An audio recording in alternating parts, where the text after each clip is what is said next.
पास परिमेय संख्या, इसको कहते हैं हम इंग्लिश में रेशनल नंबर। क्या कहते हैं? Rational number. इसको कहते हैं रेशनल नंबर,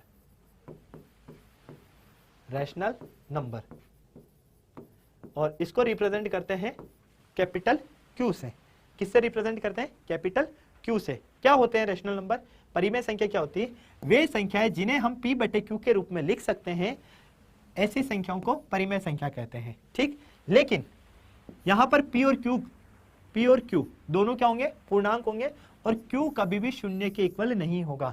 मतलब ऐसी संख्या जिन्हें हम p बटे q के रूप में लिख सकते हैं, लेकिन q का मान कभी भी 0 नहीं हो सकता, इसीलिए हम उन संख्याओं को परिमेय संख्या कहते हैं। क्लियर? अब q नॉट इक्वल टू 0 का क्या कारण है? देखो, जैसे कि आपका 1, ये परिमेय संख्या है। क्यों? क्योंकि इसको अगर 1/1 के रूप में भी लिखूंगा तब भी 1 ही होगा, तो ये हो गया आपका p, ये होगा q। ठीक, 3/4 -2/7 12/26, ठीक, -3/-4, ये सब आपकी क्या है? परिमेय संख्या है। अब अगर मान लो मैं यहां पर 3/0 कर देता हूं, क्यों? अगर मैं 0 के बराबर कर देता हूं तो यहां से मुझे अपरिभाषित मान मिलेगा। क्या मिलेगा? अपरिभाषित मान मिलेगा। तो इसीलिए हम कहते हैं कि q का मान कभी भी 0 के इक्वल नहीं होगा। ऐसी संख्या जिन्हें हम p बटे q के रूप में लिख सकते हैं, जहां पर q का मान नॉट इक्वल टू 0 होगा, उन संख्याओं को हम परिमेय संख्या कहते हैं। क्लियर? अब मुझे एक बात बताओ, अगर मैं कहता हूं आपको 1, क्या ये परिमेय संख्या है या नहीं है? बताओ, क्या ये परिमेय संख्या है या नहीं है? 1 आपकी परिमेय संख्या है या नहीं है? बताओ भाई जल्दी से, 1 जो है आपकी परिमेय संख्या है या नहीं है?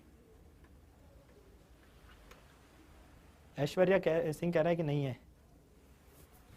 सौम्या कुछ कह रहे हैं, कुछ कह रहे नहीं है। सोच लो, लेकिन 1 को तो हम p बटे q के रूप में लिखा ही नहीं हमने वहां। फिर शेरनी लक्ष्मी नहीं है, यतिका नहीं है। हाँ, स्पैमिंग कर दी, बस बस यही तो जा रहा था मैं जनता से, अपनी स्पैमिंग कर दी। चलो, 1 जो है ये आपकी परिमेय संख्या है। क्यों? क्योंकि देखो, हमने कहा है परिमेय संख्या वो संख्या होती है जिन्हें हम p बटे q के रूप में लिख सकते हैं। तो 1/1 कर सकता हूं, तब भी तो मुझे 1 ही मिलेगा ना। 1 में 1 का भाग दूंगा तो 2 भी दिया होगा तो 2/1 कर दो, 15 दिया हो तो 15/1 कर दो। तो ये सब परिमेय संख्या होगी। ठीक है?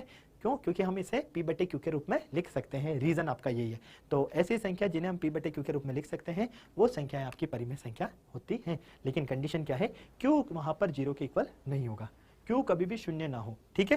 क्लियर? चलो, तो अब आपको इस चार्ट से थोड़ी सी चीज जो है मैं समझाने की कोशिश करता हूं। सबसे पहले हमने प्राकृत संख्या पढ़ा। क्या होती है प्राकृत संख्या? ऐसी संख्या जो 1 से स्टार्ट होती है, अनंत तक जाती है। ठीक है? प्राकृत संख्या में जब मैंने 0 को काउंट कर लिया तो मेरी पूर्ण संख्या बन गई। तो प्राकृत संख्या किसके अंदर आती है? पूर्ण संख्या के अंदर आती है। फिर धनात्मक संख्याओं के साथ साथ में जब मैंने ऋणात्मक संख्याओं को भी ले लिया तो मेरा क्या बन गया? पूर्णांक बन गया। तो पूर्णांक के अंदर आपका पूर्ण संख्या भी आती है और पूर्ण संख्या के अंदर आपका प्राकृत संख्या आती है। ठीक, अब पूर्णांक के साथ में या हमने ये कहा कि जब हमारे पास में ऐसी संख्या है जिन्हें हम p बटे q के रूप में लिख सकते हैं और q का मान नॉट इक्वल टू 0 होता है, उन्हें हम क्या कहते हैं? परिमेय संख्या कहते हैं। क्लियर? तो परिमेय संख्या में p और q क्या होते हैं? पूर्णांक होते हैं। अब पूर्णांक के अंदर तो आपका पूर्ण संख्या आ गई, पूर्ण संख्या के अंदर आपका यहाँ पर प्राकृत संख्या आ गई। इसीलिए ये जो है आपको चार्ट यहाँ पर दिखाया गया है। क्लियर? किसी को कोई डाउट नहीं?